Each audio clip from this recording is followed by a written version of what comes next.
তোমাদের পাশেই আছি হৃদয়ের কাছাকাছি। জীবনের পথ সোজা নয়, আশা নিয়ে নিত্য বাঁচি।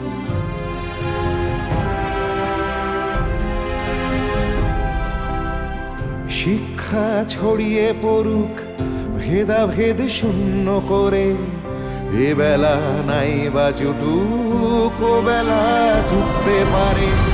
বিপ্লব আসছে দেখো নারী তুমি পিছিয়ে জানি, জ্বলে ওঠো নিজের আলোয়, মুছে দাও দুঃখ গ্লানি। এভাবে আর থেকো না হাহাকার জড়িয়ে বুকে, আমি হাত বাড়িয়ে আছি সাড়া দাও আমার ডাকে। আমি হাত বাড়িয়ে আছি সাড়া দাও আমার ডাকে।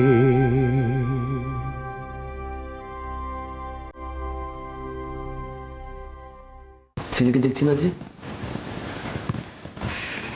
মনে হয় ভাবির কাছেই আছে।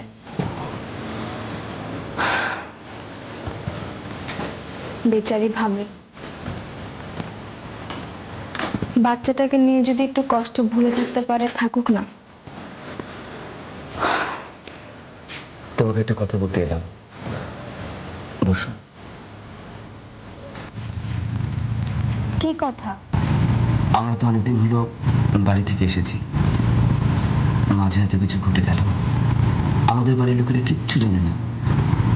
আব্বা আমার নিশ্চয়ই খুব চিন্তা করছে। আব্বা আম্মা ভাইজানের অ্যারেস্ট হওয়ার খবরটা পেয়েছে। তাছাড়া তুমি ভাইজানের খোঁজ করতে কলকাতায় গিয়েছিলে, সেই খবরও পেয়েছে। তুমি খবর পাঠিয়েছিলে? না, হাসান ভাই এসেছিল তোমার খোঁজ করতে। তাই নাকি? হাসান এসেছিল? কি বললো? কি আর বলবে, অনেকদিন ধরে তোমার খোঁজ পাইনি, আব্বা আম্মা চিন্তা করছিল, এইসব আর কি। ঠিকই তো, আমাদের উচিত ছিল বাড়িতে একটা সংবাদ পাঠানো। সে যাকে, এখন চলো আমরা একবার বাড়ি থেকে ঘুরে আসি। আমরা মানে? তুমি কি আমার কথা বলছো নাকি? অবশ্যই, তোমার কি যাওয়া উচিত নয়? তাছাড়া ছেলের মুখও তো তারা দেখেনি, তাই না? তা ঠিক, কিন্তু বাড়ির এই পরিস্থিতিতে আমি কিভাবে সবাইকে ফেলে যাই বলো? তুমি না গেলে আম্মা আব্বা খুব কষ্ট পাবে। কষ্ট কেন পাবে? তুমি তাদের বুঝিয়ে বলবে। আর তাছাড়া তুমি তো বাড়ির পরিস্থিতিটা দেখছোই। এ সময় আব্বা আম্মা ভাবি কিভাবে ফেলে যাওয়া উচিত হবে তুমি বলো?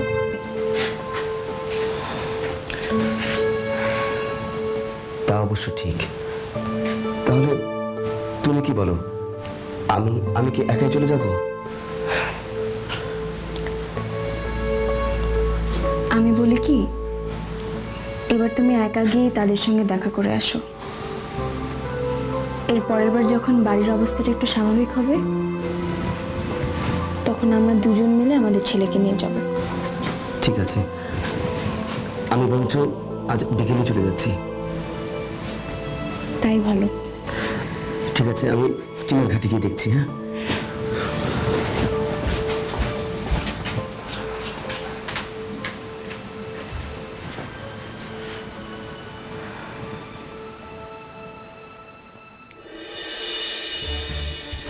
গুলবদন, গুলবদন, গুলবদন,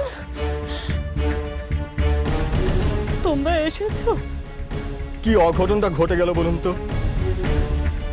সুলতানের মতো একটা ভালো ছেলে নাকি ওরা ওকে মিথ্যে অপবাদ দিয়ে, ইংরেজদের মতো শয়তান আর একটাও হয় না।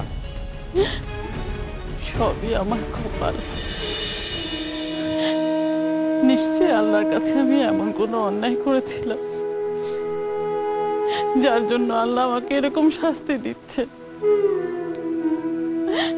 প্রথমে আমার মিজান, পরে আমার সুলতান।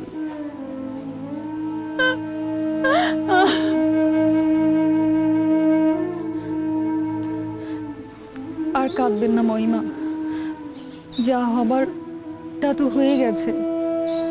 আর আপনি যদি এভাবে ভেঙে পড়েন, তাহলে বাড়ির অন্যদের কে সামলাবে?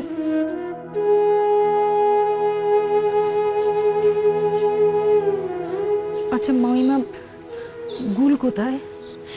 গুল তো ঘরেই আছে। অন্তরা, যা তো গিয়ে গুলকে একটু খবর দে, বল যে ওনার ভাই আর ভাবি এসছে।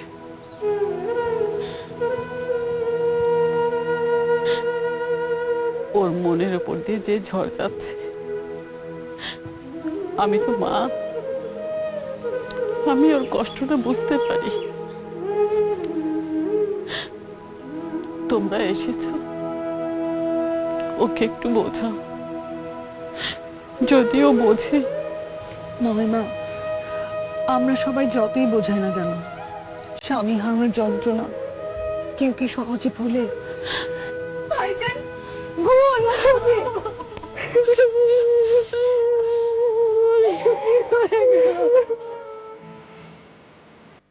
কাঁদিস না বোন, কাঁদিস না। কি হয়ে গেল? কেঁদে আর কি করবি?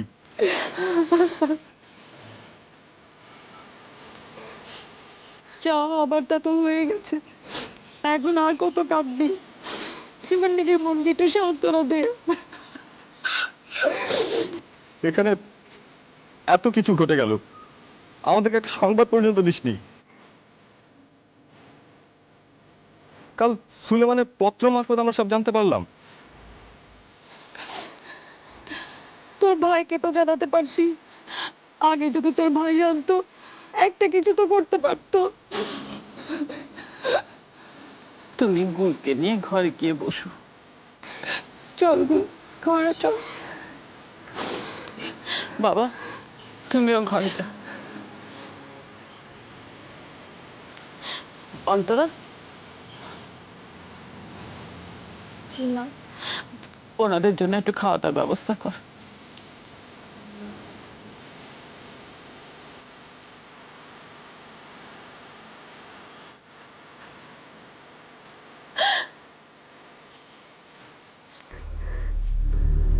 কিন্তু আমি ভাবছি তুই এখন এই বাড়িতে একা একা কি করে থাকবি? আমি বলি কি গুল, তুই কিছুদিনের জন্য আমাদের সঙ্গে চল, ওখানে গেলে তোর মনটা অনেক ভালো লাগবে। হ্যাঁ বোন, তাই চল। এখানে থাকলে সুলতানের কথা তোর আরো বেশি করে মনে পড়বে। আমি এখন কোথাও যেতে পারবো না ভাইজান। কেন? অনেক দিন তো যাসনি। আর এখানে থেকে এভাবে কান্নাকাটি করলে তোর শরীর আরো খারাপ করবে। পীর বাবা আমাকে বাড়ির বাইরে বেরোতে মানা করেছেন, তাতে নাকি আমার বিপদ হতে পারে। তাছাড়া কি? আমার দৃঢ় বিশ্বাস উনি একদিন ঠিক ফিরে আসবেন। গুল, একজন মৃত মানুষ কি করে ফিরে আসবেন? আমি বিশ্বাস করি না উনি মারা গেছেন। উনি ঠিক ফিরে আসবেন। তুই কি পাগল হয়ে গেছিস? বাস্তবতাটাকে এখনো মেনে নিতে পারছিস না? ভাইজান, কেউ তো ওনার লাশ দেখেননি, লাশের দাফন কাফনও করেননি। কিন্তু তাহলে এই যে মরার খবরটা এলো, এটা তাহলে কি? মরার খবর তো মিথ্যে হতে পারে ভাইজান। মিথ্যে গুজব কি কখনো রটে না? হ্যাঁ, তা রটে, কিন্তু বাবা, তোমরা হাত মুখ ধুয়ে কিছু খেয়ে নাও, বাইরে হাত মুখ ধোয়ার পানি দেওয়া হয়েছে। গুরু, তুই ওঠ, কাল থেকে তো কিছুই খাসনি, একটু কিছু মুখে দে, তা না হলে যে শরীর খারাপ করবে।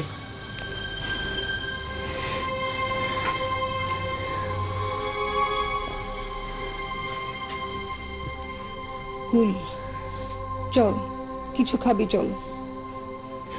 আমার মুখ দিয়ে কিছু খাবার ঢুকবে না ভাবি। এমন করলে কি হয়?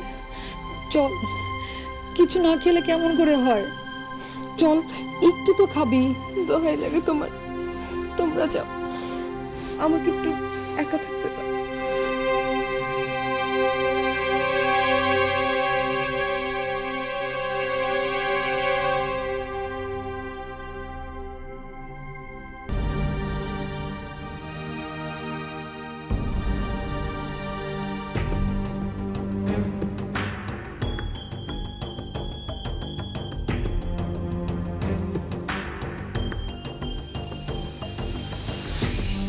কমরেড, এসো। তোমরা সবাই এসে গেছো। তোমাদের আসলে যে কারণে ডেকেছি, ওই ব্রিটিশের দারোগা বড় বেশি বাড়াবাড়ি শুরু করেছে। ওরা আমাদের অখলিশদাকে মেরে ফেলেছে, আমাদের পুষ্পাদিকে মেরে ফেলেছে। এখন আমাদের চুপচাপ বসে থাকলে চলবে না, এর একটা প্রতিবাদ আমাদের করতেই হবে। ওপর থেকে নির্দেশ এসেছে, ওই দারোগাকে খতম করে দিতে হবে। দায়িত্বটা আমার কাঁধে এসে পৌঁছেছে। কমরেড, বলো, তোমরা আছো তো আমাদের সঙ্গে? হ্যাঁ হ্যাঁ, আমরা সাথে আছি। শাবাশ, বন্দে মাতরম। বন্দে মাতরম। বসো, দেখা করে ফেলি। দেখো, এই হচ্ছে পথ, যেই পথ দিয়ে দারোগা রোজ রোজ বাড়িতে ফেরে। ঠিক আছে? তার সঙ্গে থাকে একটি মাত্র সিপাহী। শুরুতে তাকে ঘায়েল করে ফেলতে হবে, তাহলে কোনো ধরনের কোনো প্রতিরোধ সে গড়ে তুলতে পারবে না। তারপর তারপর দারোগাকে মুখ বেঁধে এই জঙ্গলে নিয়ে আসতে হবে। কিন্তু জঙ্গলের দিকে টেনে একটা রিক্স হয়ে যাবে না? তার চেয়ে যদি ওখানে গুলি করে দেওয়া যায়? আরে না, তাতে করে রিস্ক আরো বেড়ে যাবে। ওখানে গুলি করলে গুলির শব্দ হবে, আর শব্দ শুনলেই পুলিশ তল্লাশি শুরু করে দেবে। হ্যাঁ, সেটাও ঠিক কথা। তারপর ওই দারোগাকে এখানে গুলি করে মারা হবে এবং মৃত্যু নিশ্চিত করবার জন্য তার মাথা দেহ থেকে আলাদা করে করতে হবে। তারপরে কি আমরা সবাই গা ঢাকা দেব? অবশ্যই, কারণ দারোগার ডেড বডি পাওয়া গেলেই চারদিক থেকে পুলিশ আমাদের তল্লাশি শুরু করে দেবে। আচ্ছা, আমরা কোথায় গা ঢাকা দেবো, তার কি কোনো প্ল্যান হয়েছে? তবে সবাই একসঙ্গে নয়, দুজন দুজন করে চারদিকে ছড়িয়ে পড়তে হবে। কে কোথায় যাবে আমি পরে তোমাদের জানিয়ে দেব। কবে অভিযান চালানো হবে?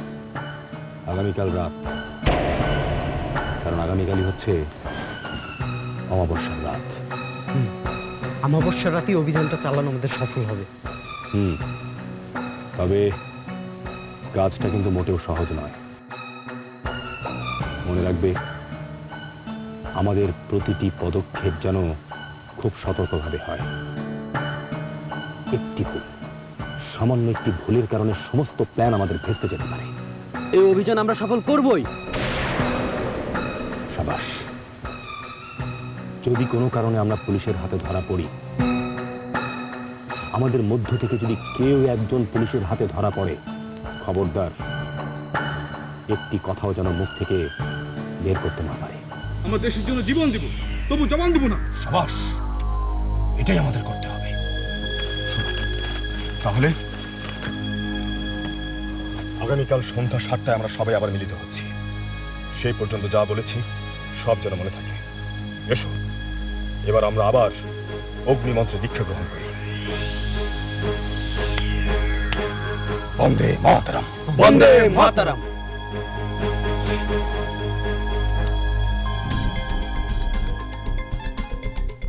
শরীয়তি বিধান অনুযায়ী কোনো ব্যক্তির মৃত্যু সংবাদে নিশ্চিত না হইয়া কোনো কার্যক্রম করা ঠিক না এবং জানাজা তো নাই। তাহলে হুজুর, মানে কি করা যায় একটা বিধান দেন? আল্লাহ রাব্বিল আলামিন তার ইচ্ছা ব্যতীত কিছুই হয় না। তিনি যদি ইচ্ছা করেন একটা না একটা প্রমাণ পাওয়া যাবে। তার আগ পর্যন্ত এসব কথা ভাবা গুনার কাজ। কিন্তু ইমাম সাহেব, ওরা তো নিশ্চিত করে কোনো কিছু বলতে পারছে না। যে সংবাদ এসেছে সেটা শুধু লোকমুখে শোনাবে। তার মানে আল্লাহ রহমতে সে জিন্দাও থাকতে পারে। রাখে আল্লাহ, মারে কে?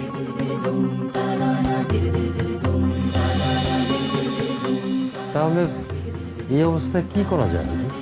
আমার মনে হয় আরো কিছুদিন অপেক্ষা করা উচিত। আরো ভালোভাবে খোঁজখবর নিয়ে তারপরে না অন্য কিছু ভাবা যাবে। আচ্ছা আচ্ছা, তাই হবে ইমাম সাহেব। অন্তত এই কয়টা দিন অপেক্ষা করো, তারপরে না একটা কিছু পাওয়া যাবে। আর এর মধ্যে যদি সে ফিরে আসে, আল্লাহর রহমতে সমস্যা মিটে গেল। আলহামদুলিল্লাহ, আপনার কথা যেন সত্য হয়, সে যেন ফিরে আসে। আচ্ছা, এবার তাহলে আমি উঠি। সে কি, আর একটু বসুন ইমাম সাহেব, কিছু মুখে দিয়ে যান। না না, এখন আর সময় হবে না। এক্ষুনি আজান পড়বে, আর এখন যদি না যায় আমার নামাজটি কাজ হয়ে যাবে। আমি নামাজ পড়তে যাচ্ছি। আসসালাম। ওয়ালাইকুম সালাম রহমতুল্লাহ।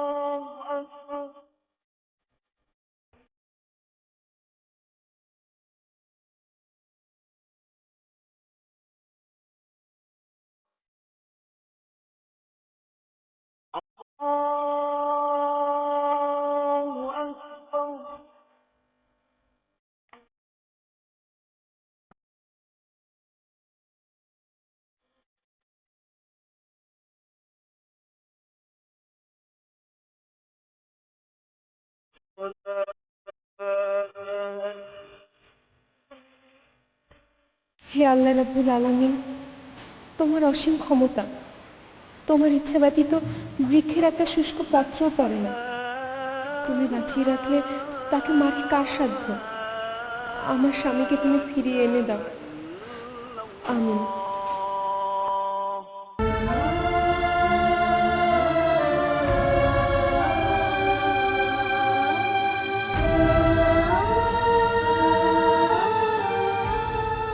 তোর স্বামী জেলে,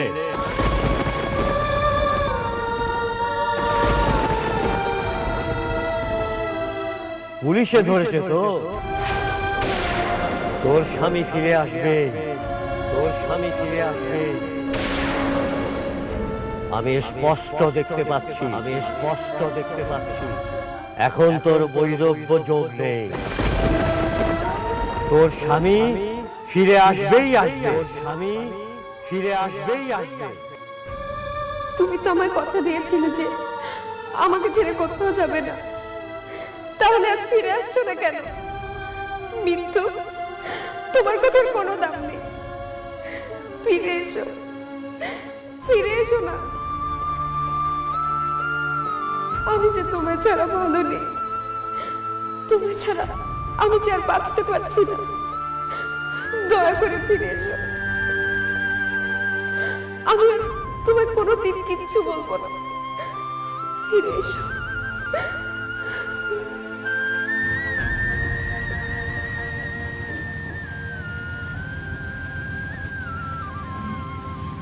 কিরে গোল, এত রাতে তুই এখানে দাঁড়িয়ে আছিস, ঘুমোসনি? ঘুম আসছিল না মা, তাই বাইরে এসে দাঁড়ালাম। কেন রে, ঘুম আসছিল না কেন? দুশ্চিন্তা করছিস? না মা।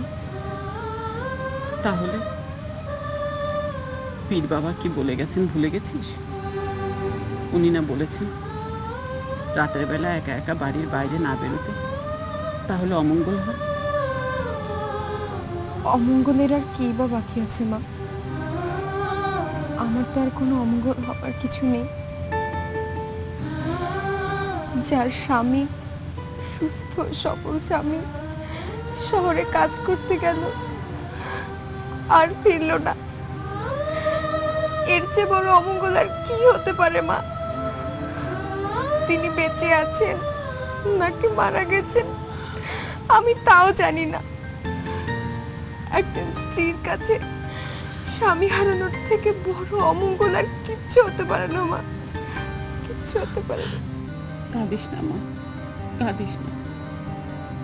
সকালবেলা ইমাম সাহেব কি বলে গেছেন তা তো তুই নিজের কানেই শুনেছিস। উনি বলেছেন দেহ না পাওয়া পর্যন্ত মৃত বলে মানা যায় না। আর আমার মন বলছে আমার সুলতান যেখানেই আছে, সুস্থ আছে, ভালো আছে। আমি ওর মা, আমি ওকে 10 মাস 10 দিন পেটে ধরে জন্ম দিয়েছি। ওর যদি তেমন কোনো ক্ষতি হয় তাহলে সবার আগে আমি জানতে পারবো।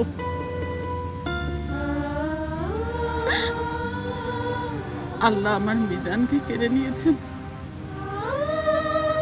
আমার সুলতানকেও কেড়ে নেবেন না। না, এত বড় নিষ্ঠুর আল্লাহ হতে পারেন না। তুই আল্লাহর উপর ভরসা রাখ মা, আল্লাহর ওপর ভরসা করেই তো বেঁচে আছি মা, না হলে কবেই তো। সেদিন ওনার মৃত্যুর খবর পেলাম, তারপর থেকে আমার আর বাঁচার কোনো ইচ্ছা ছিল না।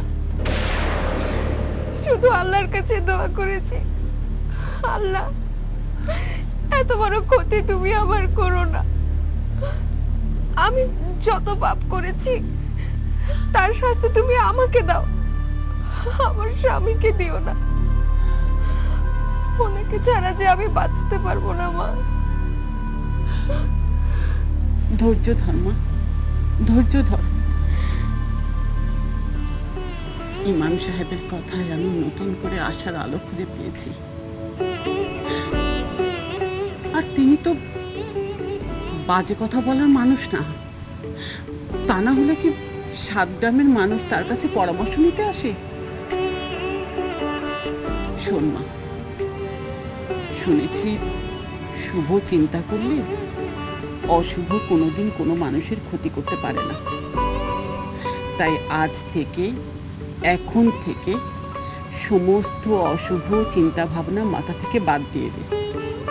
শুধু আল্লাহর কাছে বল, আল্লাহর কাছে দোয়া কর, আর ভাব আল্লাহ যেন সুলতানকে সহি সালামতে সুস্থভাবে আমাদের কাছে ফিরিয়ে দেন। চোখের পানি মোচ, মোচ চোখের পানি। এরকম ভাবে কাঁদলে স্বামীর অমঙ্গল হয়। এই তো আমি চোখের পানি মুছে নিলাম। আমি কাঁদলে যদি ওনার অমঙ্গল হয়, আমি আর কাঁদবো না। তবু আল্লাহর কাছে দোয়া করি উনি যেন ভালোই ভালোই বাড়ি ফিরে আসে। আর তা না হলে আল্লাহ যেন আমাকে ওনার কাছে নিয়ে যায়। ছি ছি ছি, এসব কি বলছিস পাগলের মতো? যা তো, ঘরে যা, ঘরে গিয়ে শুয়ে পড়। আর দেখিস, একদিন আমাদের জীবনের এই অন্ধকার রাত কেটে গিয়ে নতুন করে সূর্যের আলো জ্বলে উঠবে। চল মা, ঘুমাবি চল।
আমি অন্তত পক্ষে ওই মেজমল্লিকের দেওয়া দানে চলি।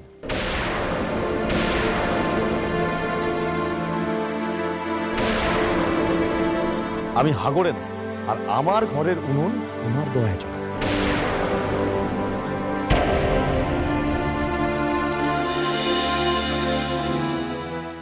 আমি ইংরেজ বাহাদুরের চাকরি, আর আমাকে যা বেতন দেয় তাতে আমার ভালোই চলে যায়। এই কথাটা না একটু বুঝে বল। এই মাস্টার, বেশি কথা বললে এই পোস্ট অফিসের নিচেই তোমাকে পুঁতে ফেলবো।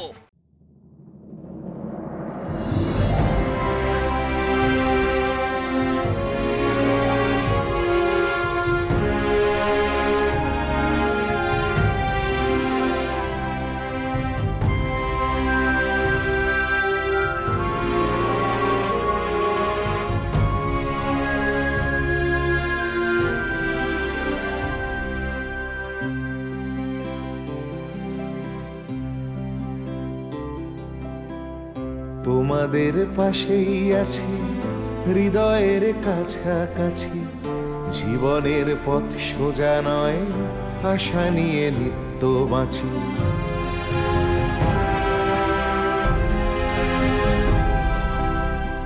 তোমাদের পাশেই আছি, হৃদয়ের কাছাকাছি। জীবনের পথ সোজা নয়, আশা নিয়ে নিত্য বাঁচি।